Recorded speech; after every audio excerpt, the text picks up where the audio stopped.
Hello, and welcome to the South Coast Artists Index, where artists, performers, and writers, as well as curators, directors, and supporters, anyone with ties to the creative community, drops by to introduce themselves to you.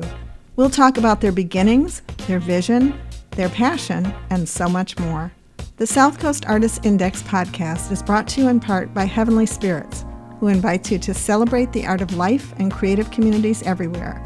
Hi, this is Ron Fortier with another episode of the In Focus podcast brought to you by the Artist Index. And I might as well say the Artist Index Incorporated because we are now officially a non-profit.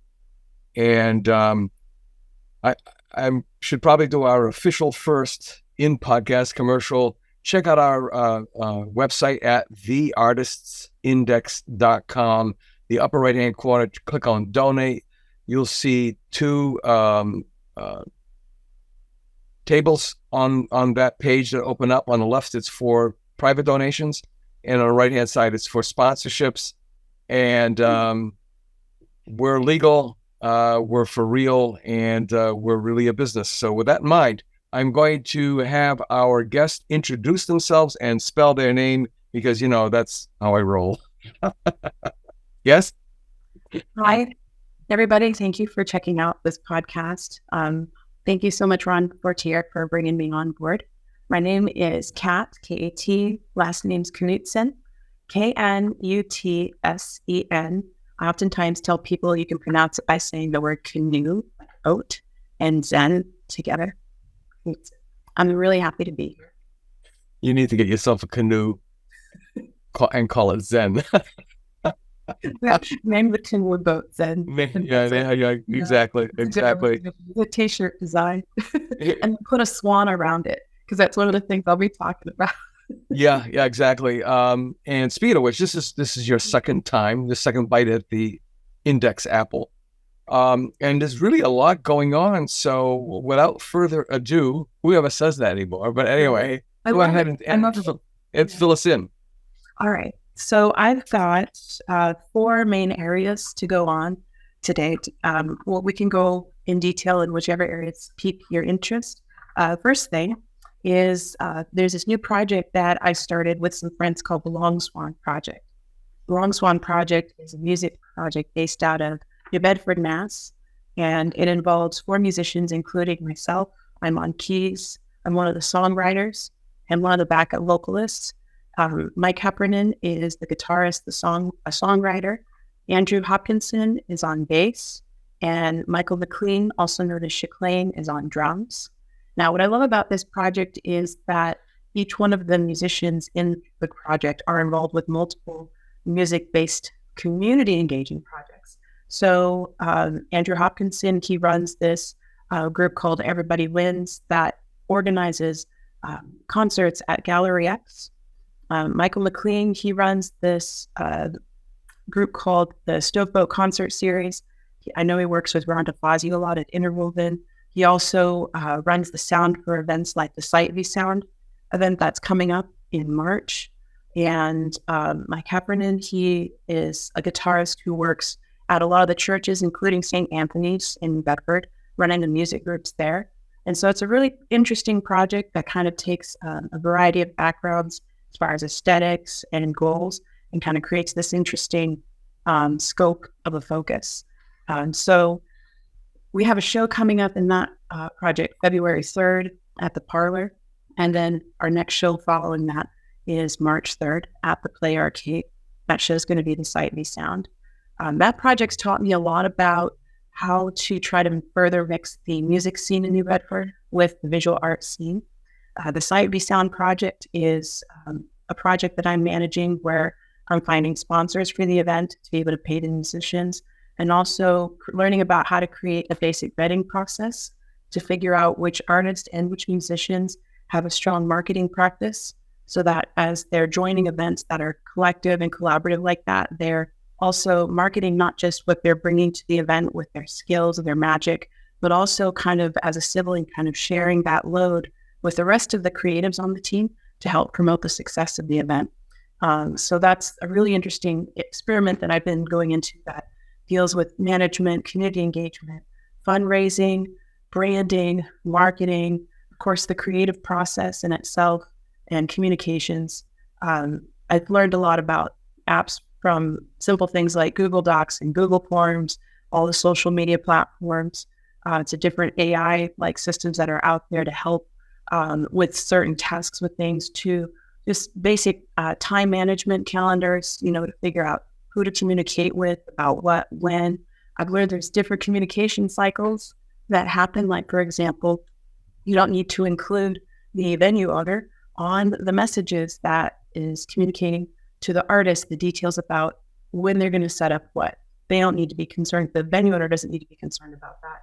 And the musicians also don't need to be concerned about that. And then the artists at the same time aren't needing to be aware of the backline setup when it comes to music. So there's these different components when you're setting up an event that I'm learning about and really enjoy getting a better understanding of.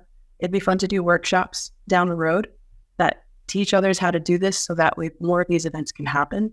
I see it as one thing before you go on, just like spelling your name, I think it's important in this particular case that sight v sound is, as in a legal brief, SIGHT-V, as in versus sound. Yes. Is that correct? That is correct. Okay, good. Go. This particular one that's coming up, it's sight v sound, :333. And so it's on March 3rd, 3/3, and it's the third time that this event has occurred. So this particular one is branded as sight v sound 333.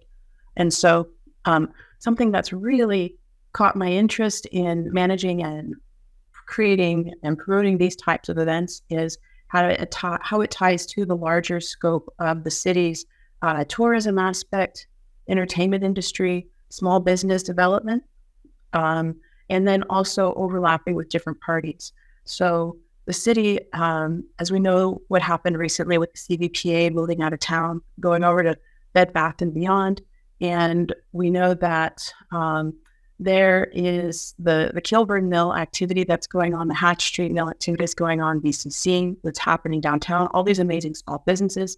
There's a lot of energy independently, and bits of pockets of collective energy that are promoting things that are happening in this area.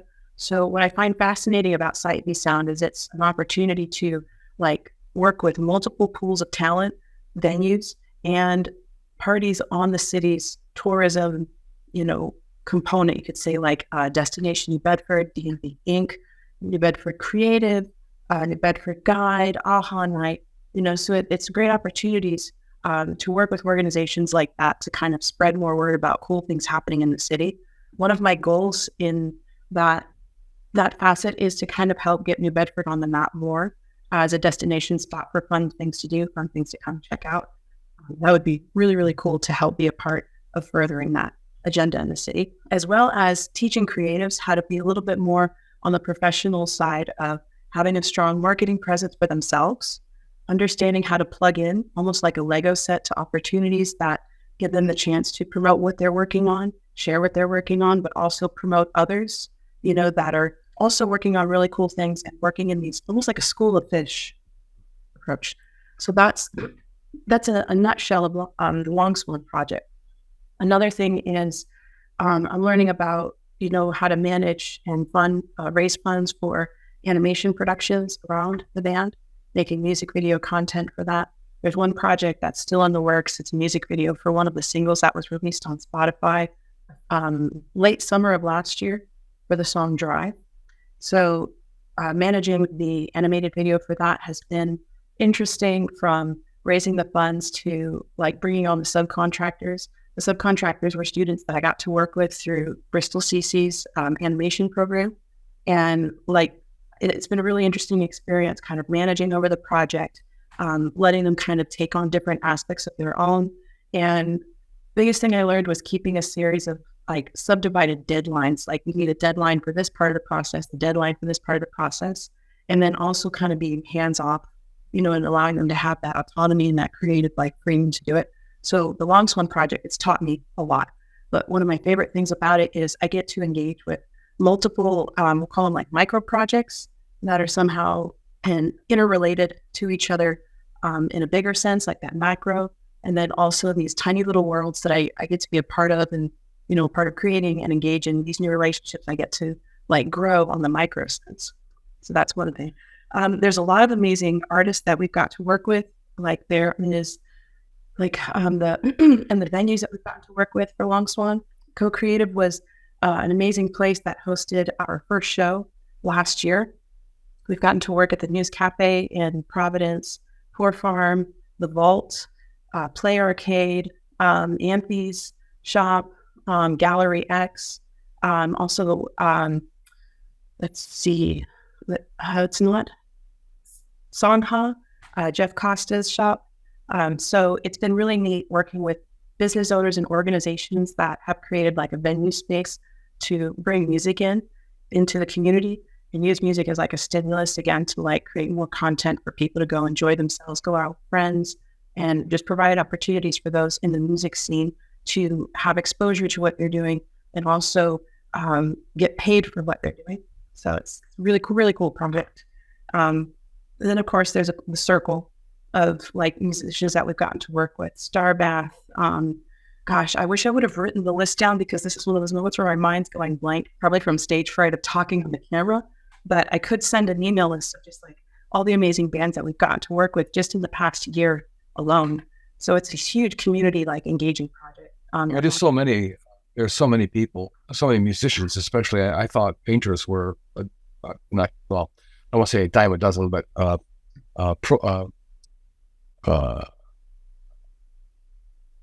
there. I mean, it makes a big part of the population, but musicians, and the interesting thing about the musicians, more so than the painters, because it's part of their practice, is how so many of them gig with each other. So they do have their standalone project, and they back up or they enhance, or it's absolutely amazing that all this is going on. And one of the goals for the index, we're out there looking for sponsorship money. We're looking for more grant money because we want to bring on more podcasters to focus on music, because it is, visual, performing, literary, and culinary. That's a whole other subject for another day.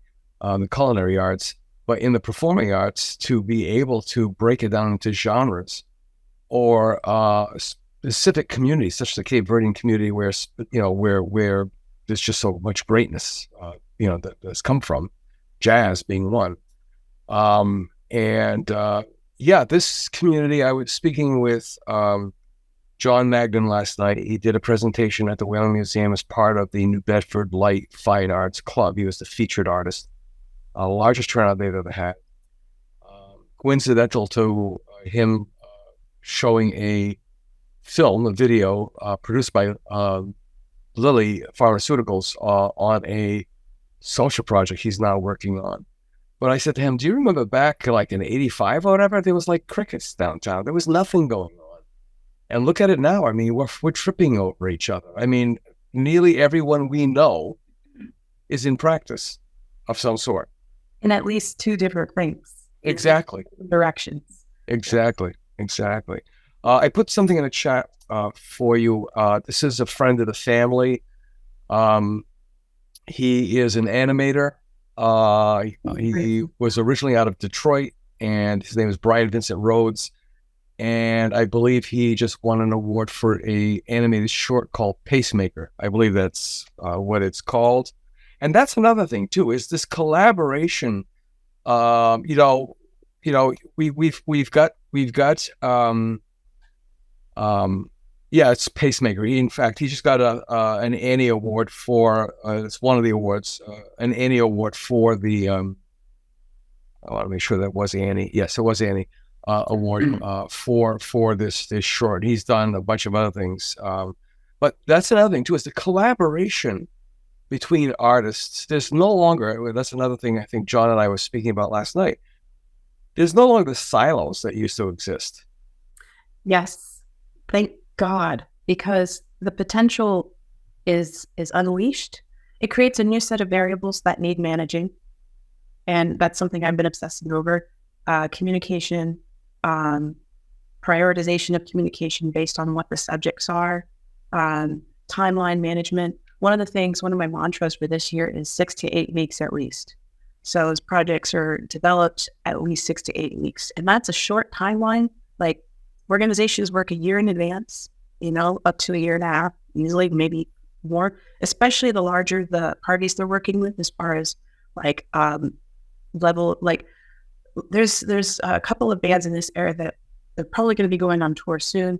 And they need to schedule in advance. There's artists in this area, artists outside this area that are coming into this area. They need to schedule in advance. So one of the things that I want to try to work on encouraging is thinking 6 to 8 weeks in advance so that projects could have a chance to kind of permeate a bit, figure out how the delivery is going to be given, who needs to be aware of what details to help make the project come to life, the parties who are involved in making the event come to life.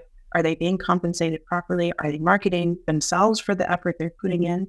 And are they getting a chance to choose how they're going to engage with it as opposed to a rush? I feel like the New Bedford art creative scene, music and visual art, is kind of growing into this new state of maturity of like we've been doing a lot of quick back-to-back type events like spontaneity, which is awesome.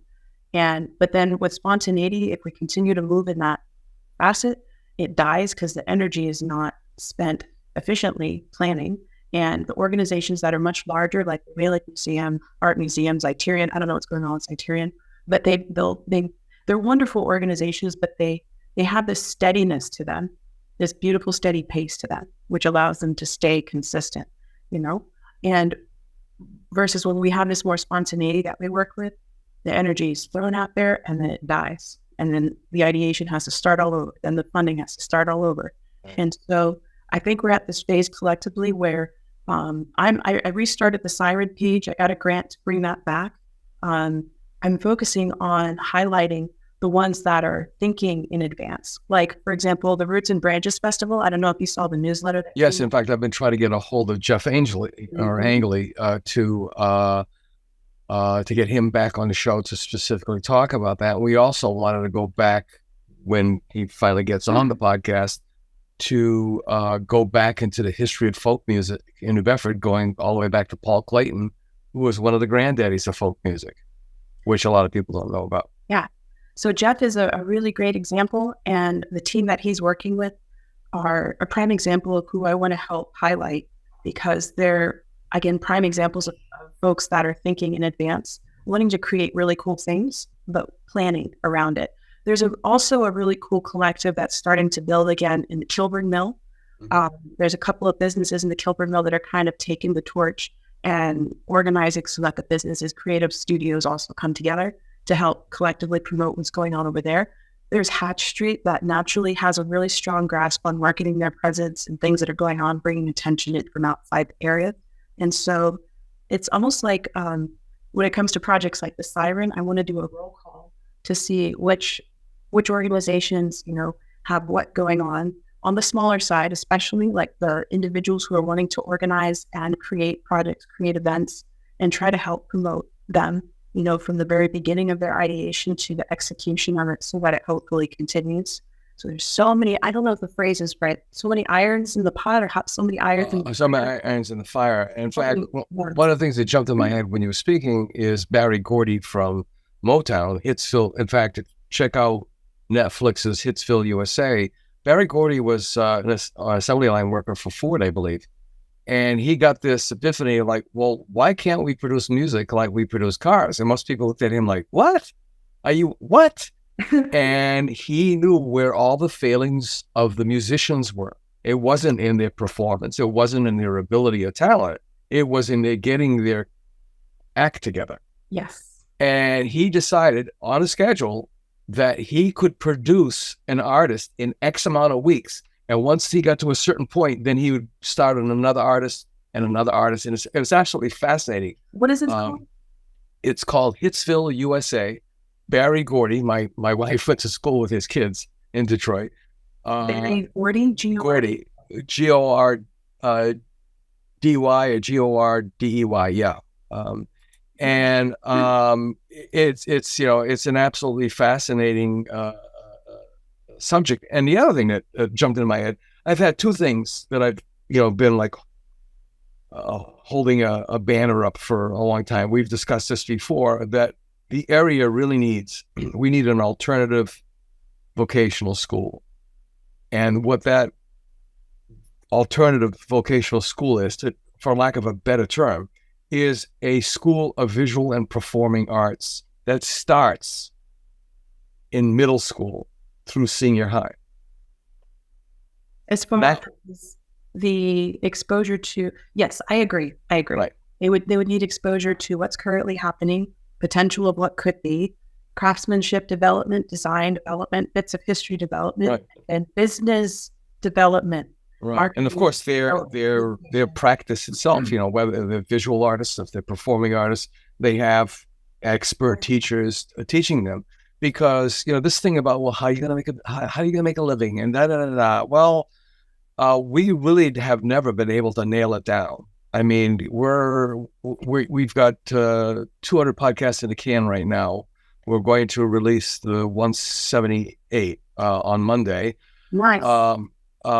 And we keep back logging in case anything happens, so that we have a steady flow. Except on holidays, we don't bother doing podcast drops on holidays. But we've only scratched the surface. And I think the last census that they had was when Adrian Teo was dean of the CVPA. It was called a snapshot, I think it was called. I'd like to know what happened to that information, because we really do need to have a census of that's pretty straightforward. And I could be totally wrong. I'm not aware of it. So therefore, in my mind, it doesn't exist. But if it does exist, please, somebody enlighten me. We really need to have that in the forefront, because that would be useful on so many levels, demographics, for marketing, and so on and so forth. But that second thing is, and it seems to be, I've seen it happening in a lot of places, we need an art brokerage or art representation. And when I'm talking about either one of them, they're kind of interlocking. One describes the other, and vice versa. And what that is basically agents. And what they have is they have a stable of people. They have your resume, they have your slides, and so on and so forth. And how do they make their money? Well, you pay them a subscription. And people say, well, how much do you pay for Amazon a month? How much do you pay for Hulu? How much do you pay for these other subscriptions? We're talking a nominal subscription. And what this person is tasked with doing, by contract, is just, they're the ones that are spending the time that takes you away from your keyboards or your guitar or your easel, or your typewriter computer, right? Or your keyboard, I should say, as a literary person, and so that they're giving you that time back. You're paying for them to do what you would be doing, and not using that same time to do your art.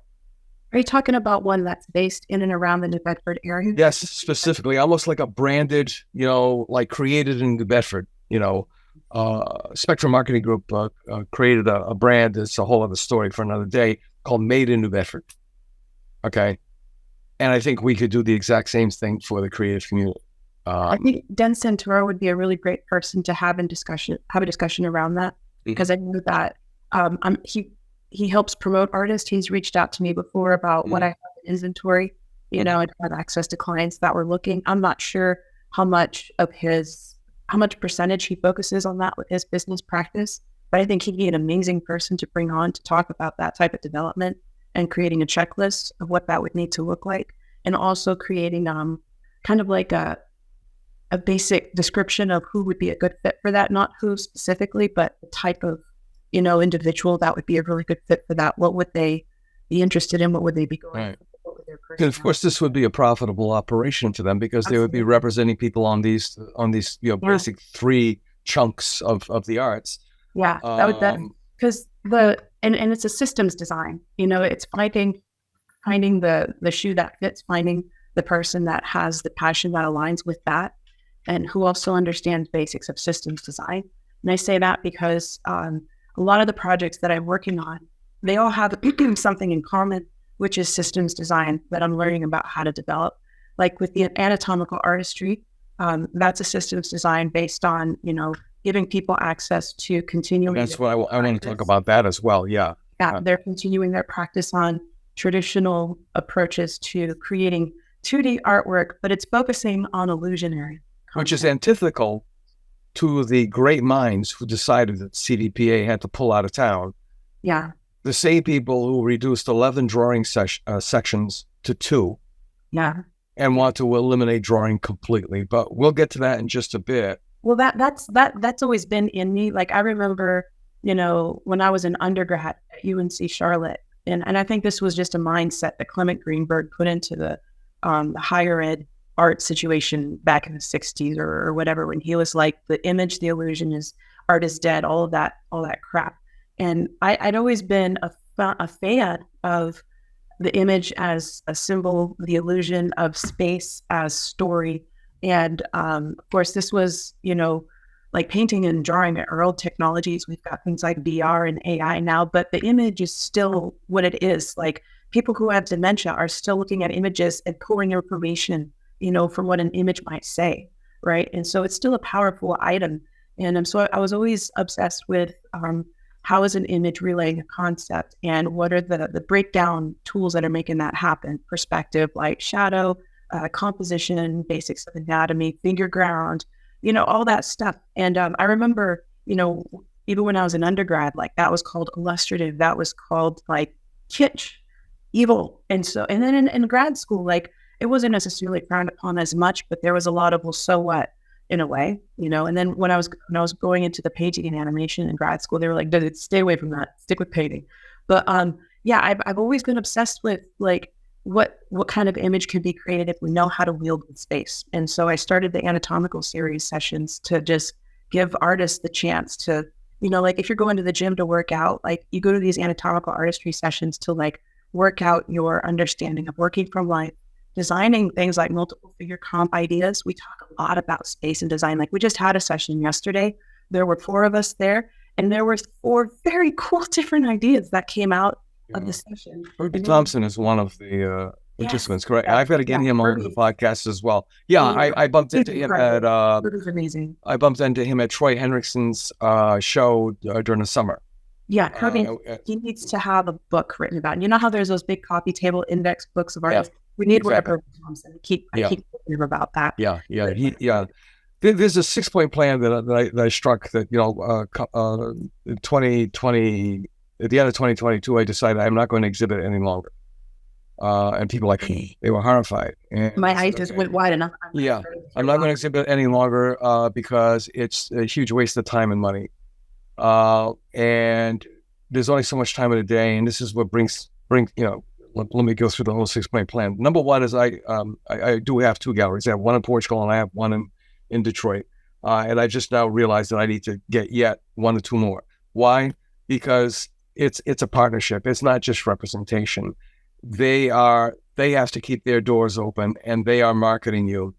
Yes. And it's a gamble they're taking with you. So all the time they spend marketing you, okay? That's time that you can devote to your easel time, okay? The second thing that I accomplished was getting a art consultant. Art consultants deal with art specifiers, which are architects, designers, interior designers, and property managers.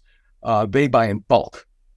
So you've got galleries that sell to buyers, which are first step people and collectors. They have a list of people, obviously. Then you have the art brokers who deal with specifiers to sell in bulk. And the trend seems to be that they're buying in bulk, but they're buying reproductions of the work. They don't want to, they're paying good money for it, but they don't want to buy the original work for lots of reasons. Because what happens is a lot of stuff will go into a place and they're going to do a redesign in 5 years. And believe it or not, the stuff ends up in a dumpster. So that's another story. There's also the service of renting the work. There's a service of keeping it for a certain time, having the exactly. Leasing, leasing the work. The third area is print, a reproduction. That's a whole show unto itself. I've spoken with a print dealer friend of mine out in Detroit again, and those of us who come from the school of intaglio and lithograph and serography can't really wrap our heads around this, now archival pigment prints because it's a whole different world and but I've got it cleared up, and that would make for a good show in itself. Then there's the auction. Our mutual friend, Dr. Richard Connor, said every artist should get a piece of work into the auction book. And that pretty much is almost like St. Peter's book, at the pearly gates. They know who you are. And getting in the auction book, it's especially now with digital technology, when your work comes up on a secondary market, and it will if you've been practicing long enough, now people know who you are versus being a non-entity. So that it makes it the secondary sale. And sometimes the secondary sales are greater than the primary sales, the direct sales. In the contract that you receive a percentage of the secondary and tertiary. Depending on the place. So we've got galleries, we've got art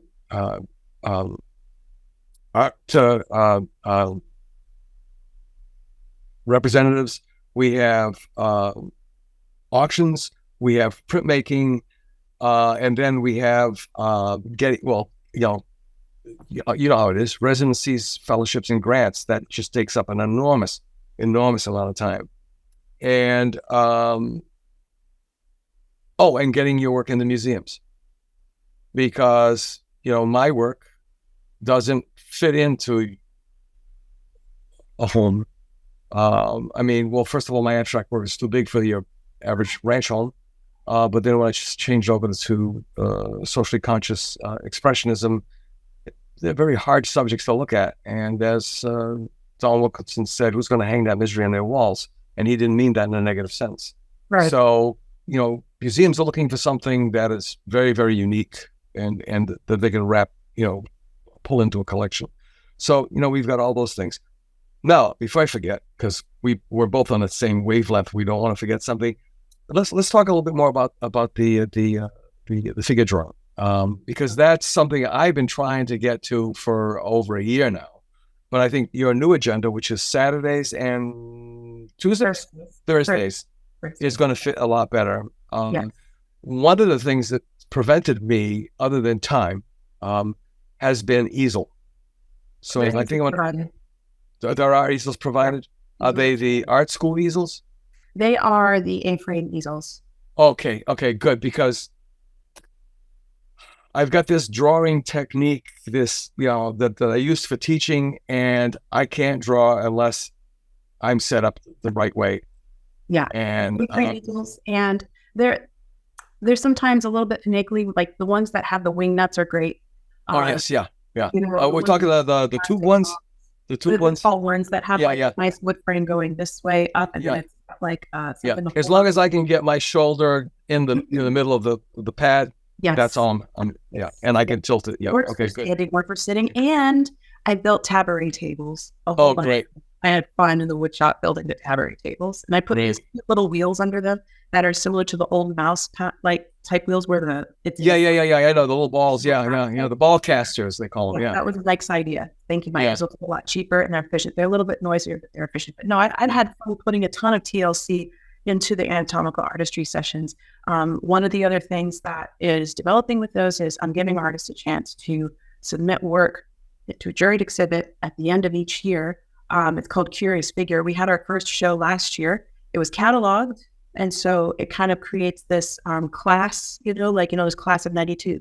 Or cohorts. Cohorts, And so it creates this little thumbprint time capsule of what was going on. And the opening for the first Curious Figure was great. Mitchell was there. Tony Cabral was there. There was also this amazing thing going on with the poetry event that runs at AHA Night at Co-Creative. Sometimes I can't think of the name, but non-like poetry. Mm-hmm. So it was a beautiful mix. That was going on. There was live music from Mike Rocho, who works at the South Coast Brass Band. Yes, Dr. Rocho. And Josh were playing excellent. So it was like, I'm an extrovert. And when I was younger, when I was in my 20s, I was always like one of those party type people that just loved being around friends, especially productive friends. It's like, hey, what do you think about this? Like the salon atmosphere. Let's do a show. Let's do a fashion show. Let's do a concert. Let's mix these things together. And so the Curious Figure is kind of like, okay, it's the annual cohort reflection of folks that are participating in the anatomical artistry series that have a studio practice that they're figuring out whatever they're wanting to express, their life experience, what they're witnessing, what they're going through in a figurative art sense. And I'm wanting to bring in more artists to do either workshops on different things from materials, anatomy, drawing, design, perspective. And again, it wasn't built in response to CVPA shutting down. I've always wanted to be. It was coincidental. It's coincidental with the timing. Yeah. But I've always wanted to be like someone who helps inspire, inform, like create alongside with others who spoke through the poetry of the figure. Again, when I was a kid, I remember being exposed to religious art, like the Catholic art. And I was so enamored by like, that's not a photograph, but it looks very real and very pictorial. It was figurative painting. So I was always enamored with how that type of medium creates stories with symbolism and context. And I can't get at it. It's in me. Like that obsession is buried in me deep. So that's what drives a lot of that. And then second to that is the community. Like I love being around friends and I love like being productive around creative friends and then bringing what they're like obsessing over into the mix and giving them a chance to shine. And then I also love organizing and I love planning and I love seeing like what something could become, And so like the curious figure I was really excited and elated with how well the first exhibit went. It's been a long time coming. I was an abstract expressionist for a long time. And one of the things I missed was figure drawing. And it was very, very difficult. There were little groups that would pop up and then they'd fade away. And I don't know if it was some sort of a social thing, or lack of a social thing or whatever. But, you got, 7 people in a room with a nude figure. But you go to other venues where you paid to be in a room with people taking their clothes off, which is kind of curious. But there's this whole weird nude naked thing going on. But for me, it's to describe what my old instructor, Herb Cummings, Alma Cummings' dad, used to call perspiration. This is where you go, and even though you don't apply the drawing of the figure to your practice, it's all the same. It's all that muscle. Oh my God, Popeye just jumped in my head. That muscle memory and to me, I always enjoyed it, especially the way it was taught, because we were taught under the auspices of the natural way to draw with Nicolaides. Mm-hmm. And as I moved on, I blended Betty Edwards' drawing on the right side of the brain with Nicolaides. And there are more people out there who aren't in any practice, who don't consider themselves artists, who I really do believe, to paraphrase Chef Gusteau from Ratatouille, anyone can draw. Yeah. Because there is just something primal about it. I can't put my finger on any other word other than primal. Yes, and I'm kind of in the middle of that primal expression and the hardcore atelier world.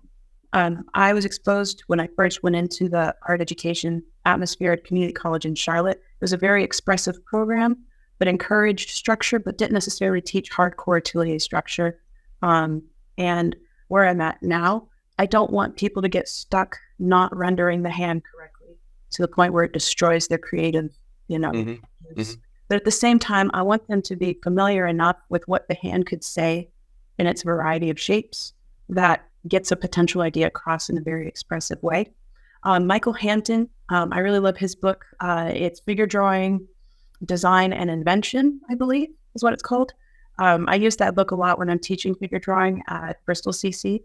And it basically breaks the figure down into form and almost like mechanical systems, like, the way that the arm is connected into the shoulder socket. Well, you love speaking with my friend Gil Ashby, who's the former I believe he was was in SCAD, Savannah College of Art, I think it was before it was SCAD. I don't know, but he was the former dean of drawing. I've never heard of such a thing, but in Detroit, the College for Creative Studies, I think it's called. And oh my God, what's you two guys would be talking until midnight. He's a beast. There's no other way of describing him. And Gil Ashby, Gilashby,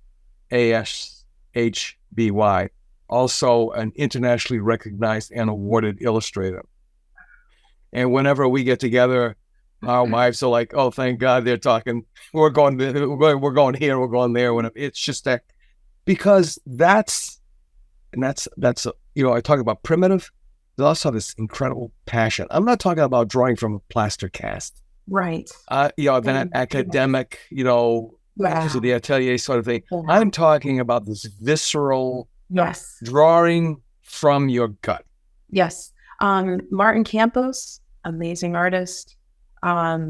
There's a handful of artists, man, and my mind's going blank. They're expressive, they're visceral, but they understand the structure. And they also don't care that it's 100% accurate, like an engineering drawing or an architect drawing of the human body, like a bust. But they get the essence. You can kind of feel the voice. And you know what? Being very active in the music scene has opened my eyes significantly to painting and drawing the figure. Because before, like, again, from being in school, I just remember this like voice, this like critic, like, no, that's not the right way. That's not the right way. That's not the right way. And it just blocked so much expression. Where like in music, the parallels, your scales, your time signature, practicing, but at the same time, when you're performing, you're just like that visceral release, like, the structure enough that you just let whatever happens in the moment. And you know when to come back, and everybody knows when to jump in right after you. Yes. And okay, so painting, it's like, that gesture, the new figure, whatever's going on in that gesture, there's something about what's happening in front of you. It's mathematics. You can find that you could relate to. Like the model who was working with us yesterday, Jason, he has this weird thing he does where he always has his foot stuck up like this. He always pulls his foot up. And he also his knees, like when he bends his knee down, his foot's always like cockeyed, like twisted. So it just screamed anxiety to me. And so I took one of the poses and I tried to exaggerate that distortion of the way his joints were twisted. And then when I drew his other poses around that, I was trying to create this idea of like unease, but also release. Like, this is really stressful, but I'm just going to let it go. And that came from seeing the shapes in the pose, knowing just enough about anatomy to like exaggerate different proportions of something or leave certain things out or continue, modify the angle of something just to help make that subtle gesture across. That goes into psychology, micro expressions, right? It goes into Gestalt, the way that we see shapes, the way that we put stories together, right? So I've been encouraging artists in the sessions to pull from the poses and then pull your phone out, find something around a subject matter that you've just been thinking about and incorporate an image of that into your drawing, but make sure that it's spatially cohesive. So we talk about linear perspective and what's happening in the moment, how the space that the artists are working from is happening at a certain eye level, their drawings being designed at an eye level. And if they pull a reference, look at the eye level of that reference, try to create an alignment with that and see if you can create a moment from whatever subject matter has been on your mind in context to the figure that's right in front of you. And now we're getting into chess. We're getting into solving equations. We're getting into it's math. This whole thing, believe it or not, it's mathematics. So imagine mathematics as a coin, and on one side is art, which is mathematics seen, proportions. I mean, the golden beam, the whole 9 yards. On the other side, it's music, math heard.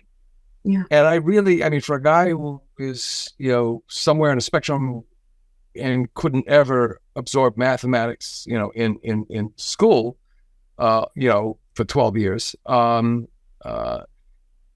that makes a lot more sense to me, because sometimes, you're in a room, you're in a circle, you got to draw the models up on a platform, and you just don't have a good spot. And there's no way you're going to be, until there's a break and you can just muscle yourself into an abandoned or an empty space, or you just tell the group switch around, to give somebody a break. Yeah. But you're looking at something like you talked about, that weird cocked up foot.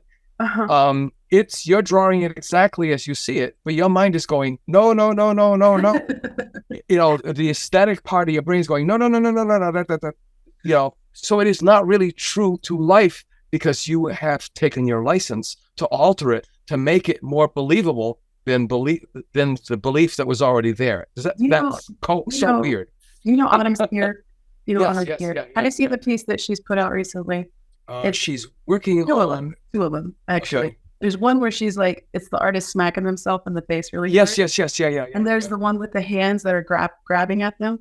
Right. I love Autumn. She's like moving further into her event coordination skills and like event designing skills. And I remember her drawings, her current paintings remind me of grad school crits where the world's just ripping you apart and you're like, no, stay steadfast. But in this case, it's like organization and whatnot. But those same images remind me of what you're talking about. Like you're trying to make a thing and all these thoughts are attacking you, try to like make you change course, and you have to fight those thoughts and choose and then continue with what you're going to choose. And if you shift, then that's fine. You stay steadfast in what you're going to shift to. And that's why you gotta check out Creative Authenticity by Ian Roberts. I don't know if I wrote it down. One of my classmates from the BFA of 75 at SMU, or also maybe somebody else, or maybe two people. It was like a serendipitous kind of thing. And I finally went for it, and I was like, oh my God, this book is in my head. This is like having a conversation with somebody. It's like therapy. I told a friend of mine who's a therapist, you got to read this book. It's absolutely incredible. We all suffer from anxiety and depression. Mm-hmm. We all are on a spectrum somewhere. Yes. And somebody once said, I don't know who the quote's attributed to, that if it wasn't for art, the asylums would be full. Right. I got to bring up this reference. I'm gonna have to wrap this up in just a bit, it's Daisy's "I Gotta Go Out" time. Okay. All right. So there's this guy. He has a YouTube channel. He talks a lot about oh my gosh, what's his name? Dr. What's his name? Dr. Joe Dispenza. Now, he's not focused on art. He's more mindset. Mm-hmm. And he talks a lot about tapping into mindsets that then attract reality that you want, because you basically are able to see what it is that you want by the thoughts that you're plugging into your mind. So you're reframing, basically. Yes. Yeah. And consistently staying focused on what you're wanting to reframe. So whether that's in the artist practice, whether that's in like the goal set, whether that's staying like on point, steadfast, or whether that's allowing yourself to go in these different directions. I think his work is really amazing to check out, because when we get in these little binds where we're getting into the micro details of something, over editing, and we kind of get ourselves stuck. And we're human, but I think we're also like organic machine-like. So we get into these little bug systems where we're just back and forth. I think his work is really great to kind of help us get out of those spaces when we get. I remember one of my old drawing instructors, Ed Tonieri, who was an icon. He was also the founder of the art department before it became CVPA at SMTI, which became SMU, which became US Dartmouth. Used to say, you watch what happens. You always used to, that's what I loved about it, because I was learning how to teach drawing without realizing I was learning how to teach drawing as well as draw. He said, watch what happens. Okay, I'm going to leave everybody alone. I'm going to come back, and all I'm going to see is eyeballs and nipples. He says, it's a phenomenon. It's something to be, and nobody knows that everybody else is doing exactly the same thing. It's just the human mind is, and that's one of the biggest impediments to good drawing, is that you can't think. You have to look and do. Yeah. And he had all these great things, and that's what inspired me to, I came up with this learn how to draw system. That a lot of people, especially practicing artists, like, oh no. It's like, well, you haven't even given it a chance, but I've been successful with it with students. Yeah. And part that I love the most is when you see that head snap or that flash in their eyes when they realize, oh shit, he's right. Yeah. There's two things. There's two things. At the beginning of every semester, I tell the students drawing is difficult because they can't hide. Yes. They see it right there. So that's one thing. And they're going to go through a lot of like dark thought moments on themselves because they can't hide from themselves, but they can't run away from that. And if they run away from that, they're not going to like the consequences, because they're just not going to like that. But they're all going to become in contact with their true selves, as far as what their thoughts are, how well they believe in themselves, the doubt they have in themselves, the level of self-trust, love, all that. They're going to see all of that by how they respond to what's going on the paper. And then the second thing I always tell them is they're not going to really see, and this is all of us, we don't really see a change for where we currently are until like several dozen attempts later. And we can't judge ourselves or gauge how much growth we've had even a few attempts in. because you can't see it. It's a slow paced thing that starts. But Yeah, you look back a dozen before, you Yeah. see the difference. So I tell them at the beginning of every semester, and I say, you're the one in charge of how that's going to go. You can't put that it's just that simple fact, trying to like empower them. So I'm saying that in response to what you're saying. The teacher said, look what happens when I walk away. So like every time I start a class, I'm like, y'all are in charge of your progress. This is going to take not time, but attempts. Because if they don't do anything over time, they're still in the same place. So it takes attempts, a certain quantity of attempts, and they're going to see truth for themselves in front of what they're making. And it's on them to figure out a healthy way to respond to that. And it's a great way to look at how they're going to move forward in other areas of their life based on how they respond to where they're currently at. And I try to do that because, next gen, the world keeps, one of the biggest things that spins the world is mindset, because then that goes to action, that then goes to like follow through and all that. Right. I mean, I'm just thinking now for the first time ever that drawing is very similar to dance, which is very similar to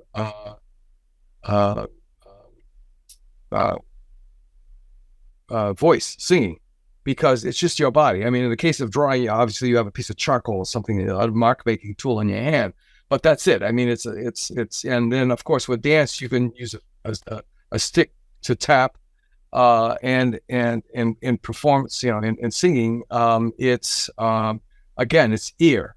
That's your major tool, is that ear. And it's just you, and it's nothing else. And it's really digging down deep into yourself. I mean, I remember, my mom used to take singing lessons. She was a club singer, and she would always tell me about, you got to tuck in your stomach. You got to sing from your stomach. It doesn't come from your chest. And there's all these what we call tricks, but no, it's really about being in tune. Yes, in tune. Being in tune. Well, speaking of in tune, I do want to. I can plug something for people to tune in. Sure. We got about 5 more minutes. Yep. All right. The Siren is back. It's currently on Facebook. You just type in the Siren. It's news going on for the visual arts and the music scene. That's just basically promoting and marketing. So every time I hear about an event that's going on, visual art or music related in New Bedford, it's like surrounding area, I'm putting it on the page. So if you have something, you could send it in Facebook Messenger, you could send it through text, you could send it through email, thesiren@gmail.com. It will go up there. Even if it's not happening for like a month or so, send it and I'll start helping promote that. So that's one of the main things. Second thing, there's news on the website that gets put out regularly. It's KnutsenStudios.com. And I put out news through the blog post. I put out news regarding music-related activity, the studio activity, news about things that are going on in the area of music and art-related. So there's going to be a ramp up in all of those things this year. Excellent. So spread the news, music scene development, and then cross-pollinating marketing stuff that's going on with all the different entities in the New Bedford area. I'm so glad we got this chance to get together. We have to do this again. Obviously, I want to do one specifically on drawing. We're just trying to really, we're trying to stay focused, obviously, but there's a lot of little aspects that you see that you think, okay, we should really do something about that. Can't do the same old. So, thank you so much. And folks, you're welcome. Folks, if you tuned in late, we were speaking with Kat Knutsen from the Kilburn Mills. She's a practicing painter, practicing musician, practicing art management person. She's a Jill of all trades, to use that corny phrase. I love it. Yeah. And with that in mind, we'll see you next time. And thanks so much for listening in to the Artist Index. And please visit our website, theartistindex.com. Click on the donate button. Yes, we've reached that level where we are begging for money like everyone else. But we're worth it. Thanks so much. Bye-bye. We'll see you next week for another episode of the South Coast Artist Index podcast. To learn more about the South Coast Artist Index, visit theartistindex.com. Find us on Facebook, Instagram, and YouTube.